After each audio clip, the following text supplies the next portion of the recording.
வணக்கம் மாணவ செல்வங்களே, நான் தமிழரசி. புதிய அமர்வுக்கு மீண்டும் வரவேற்கிறேன். திடப்பொருட்களின் மேற்பரப்பில் ஒளி பிரதிபலிக்கிறதா? இன்றைய பாடத்தில் இதை பற்றி மேலும் தெரிந்து கொள்வோம். ஆனால் தொடங்குவதற்கு முன் நினைவு கூர்வோம். ஒளியின் வேகம் முதன்மையாக கடத்தும் ஊடகத்தின் தன்மை மற்றும் வெப்பநிலையை பொறுத்தது.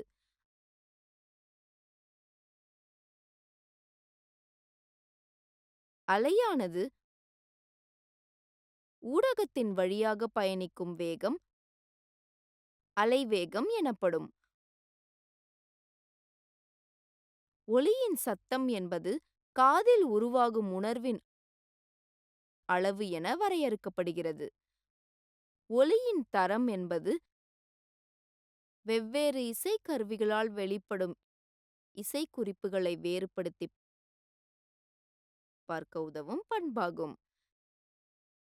கற்றுக்கொள்வீர்கள். நீங்கள் இதை பற்றி தெரிந்து கொள்வீர்கள். பிரதிபலிப்பு சட்டங்கள், எதிரொலி, எதிரொலியின் பயன்பாடு, எதிரொலிக்கான நிபந்தனை, எதிரலை பாய்வு. முக்கிய வார்த்தைகள்: ஒலியின் பிரதிபலிப்பு, எதிரொலி, எதிரலை பாய்வு.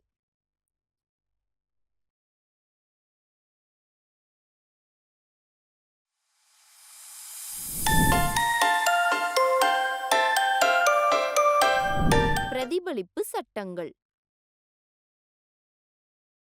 ஒளி அலைகளைப் போலவே ஒலி அலைகளும் சில அடிப்படை பிரதிபலிப்பு விதிகளுக்கு கீழ்ப்படுகின்றன. இரண்டு பிரதிபலிப்பு விதிகள் ஒலி அலைகளுக்கும் பொருந்தும். முதலாவதாக, நிகழ்வு அலை பிரதிபலிக்கும் மேற்பரப்பில் இயல்பானது மற்றும் நிகழ்வின் புள்ளியில் பிரதிபலிக்கும் அலை ஆகியவை ஒரே விமானத்தில் உள்ளன.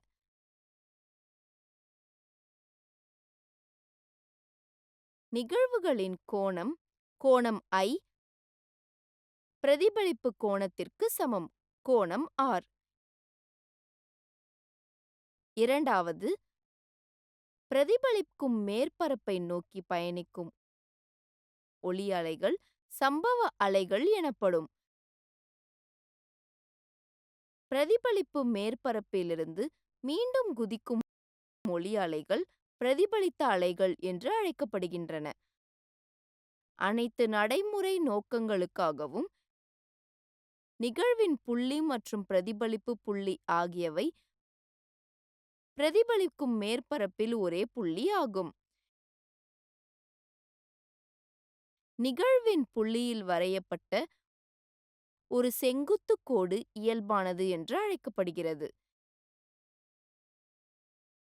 இயல்புடன் சம்பவ ஒலி அலை உருவாக்கும் கோணம் நிகழ்வுகளின் கோணம் I என்று அழைக்கப்படுகிறது.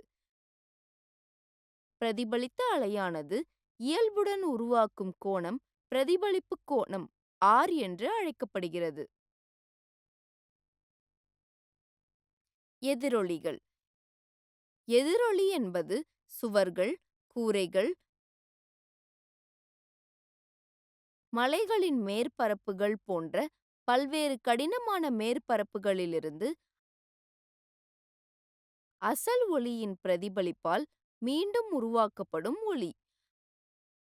மலைக்கு அருகில் அல்லது கட்டிடம் போன்ற ஒரு பிரதிபலிப்பு மேற்பரப்புக்கு அருகில் நீங்கள் கத்தினால் அல்லது கைதட்டினால் அதே ஒலியை மீண்டும் கேட்கலாம்.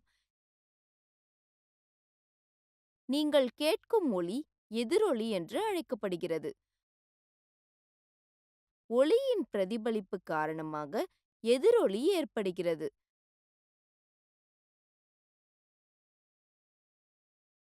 ஒரு சிறிய அறையில் எதிரொலி ஒலியை ஒருவர் அனுபவிப்பதில்லை.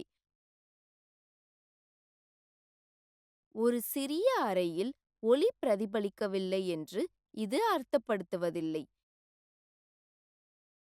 ஏனென்றால் சிறிய அறைகள் எதிரொலியை கேட்பதற்கான அடிப்படை நிபந்தனைகளை பூர்த்தி செய்யவில்லை.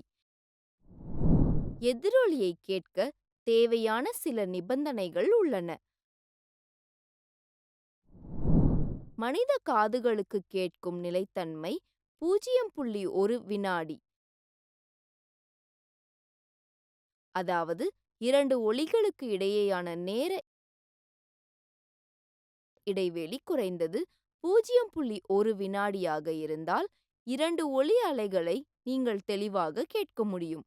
எனவே அசல் ஒலிக்கும் எதிரொலிக்கும் குறைந்தபட்ச நேர இடைவெளி 0.1 வினாடிகளாக இருக்க வேண்டும்.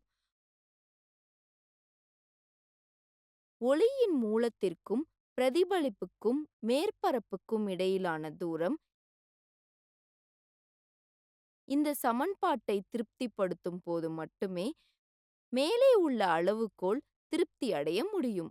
எனவே எதிரொலியை கேட்க தேவைப்படும் குறைந்தபட்ச தூரம் காற்றில் ஒலியின் வேகத்தின் அளவின் 1/20வது பகுதியாகும். நீங்கள் ஒலியின் வேகத்தை 344 ms மேலிழக்க கழித்தல் 1 என கருதினால் எதிரொலியை கேட்க குறைந்தபட்ச தூரம் 17.2 மீட்டர் ஆகும். எதிரொலிகளின் சில பயன்பாடுகள் உள்ளன.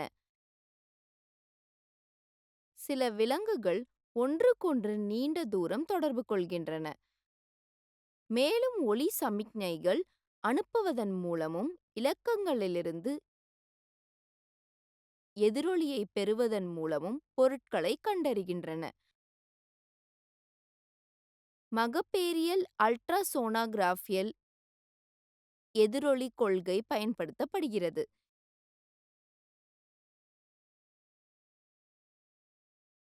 இது தாயின் கர்ப்பையில் வளரும் கரு அல்லது கருவின் நிகழ்நேர காட்சி படங்களை உருவாக்க பயன்படுகிறது.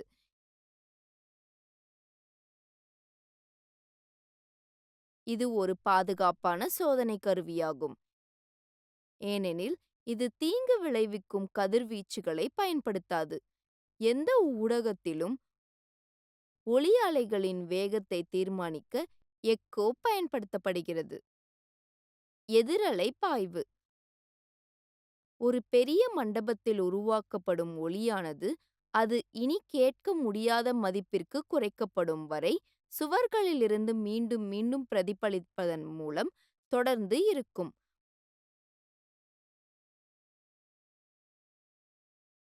ஒலியின் இந்த நிலைத்தன்மையின் விளைவாக மீண்டும் மீண்டும் பிரதிபலிப்பு எதிரலை பாய்வு என்று அழைக்கப்படுகிறது. ஒரு ஆடிட்டோரியம் அல்லது பெரிய ஹாலில் அதிகப்படியான எதிரலை பாய்வு மிகவும் விரும்பத்தகாதது. எதிரலை பாய்வை குறைக்க ஆடிட்டோரியத்தின் கூரை மற்றும் சுவர்கள் பொதுவாக ஒலியை உறிஞ்சும் பொருட்களால் மூடப்பட்டிருக்கும். இருக்கை பொருட்கள் அவற்றின் ஒலி உறிஞ்சும் பண்புகளின் அடிப்படையில் தேர்ந்தெடுக்கப்படுகின்றன. இயற்பியலில் ஆடிட்டோரியங்கள், ஓபரா அரங்குகள், திரையரங்குகள் போன்றவற்றை வடிவமைக்கும் போது ஒலியின் இந்த அம்சங்களை கணக்கில் எடுத்துக்கொள்ளும் இயற்பியலில் ஒலியியல் என்று அழைக்கப்படும் ஒரு தனிக்கிளை உள்ளது. எதிரொலியை கேட்க ஒலியின் வேகத்தை கண்டறிவதற்கான சூத்திரத்தை இப்போது பெறுவோம்.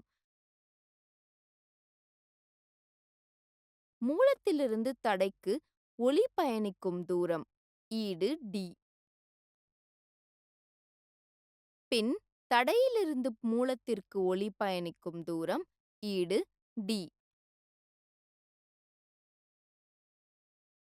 இவ்வாறு ஒளி அலை பயணிக்கும் மொத்த தூரம் ஈடு 2d.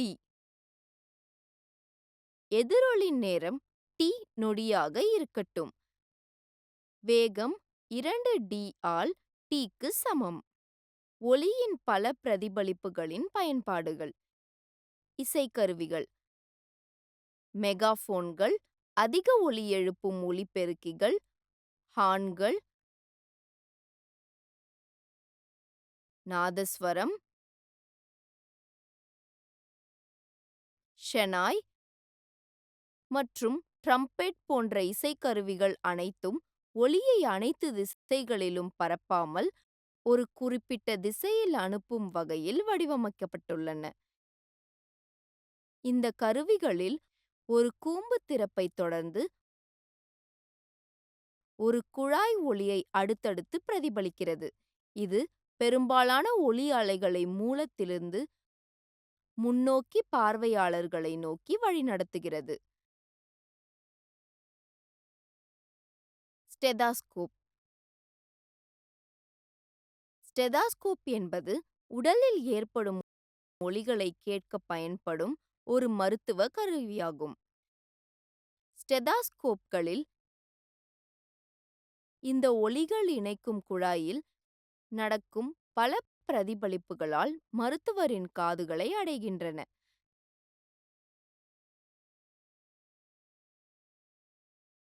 கச்சேரி அரங்கங்கள் மற்றும் சினிமா அரங்கங்களை வடிவமைத்தல். பொதுவாக கச்சேரி அரங்குகள், மாநாட்டு அரங்குகள் மற்றும் திரையரங்குகளின் கூரைகள் படத்தில் காட்டப்பட்டுள்ளபடி பிரதிபலிப்புக்குப் பின் ஒலி மண்டபத்தின் அனைத்து மூலைகளையும் அடையும் வகையில் வடிவமைக்கப்பட்டுள்ளது. சில அரங்கங்களில் உச்சவரம்பிலிருந்து எதிரொலிக்கும் சத்தம் மண்டபம் முழுவதும் சமமாக பரவும் வகையில் வளைந்த கூரை அமைக்கப்பட்டுள்ளது. நினைவில் வைத்துக் கொள்ளுங்கள், நிகழ்வு அலை பிரதிபலிக்கும் மேற்பரப்பில் இயல்பானது மற்றும் நிகழ்வின் புள்ளியில் பிரதிபலிக்கும் அலை ஆகியவை ஒரே விமானத்தில் உள்ளன. ஒளியின் பிரதிபலிப்பு நேரடி ஒலிக்குப் பிறகு 0.1 வினாடிகளுக்கு மேல் கேட்பவரை வந்தடைவது எதிரொலி என்று அழைக்கப்படுகிறது. ஒலியின் பிரதிபலிப்பு நேரடி ஒலிக்குப் பிறகு 0.1 வினாடிகளுக்குள் கேட்பவரை வந்தடைவது எதிரலை பாய்வு என்று அழைக்கப்படுகிறது. எந்த ஊடகத்திலும் ஒலி அலைகளின் வேகத்தை தீர்மானிக்க எக்கோ பயன்படுத்தப்படுகிறது.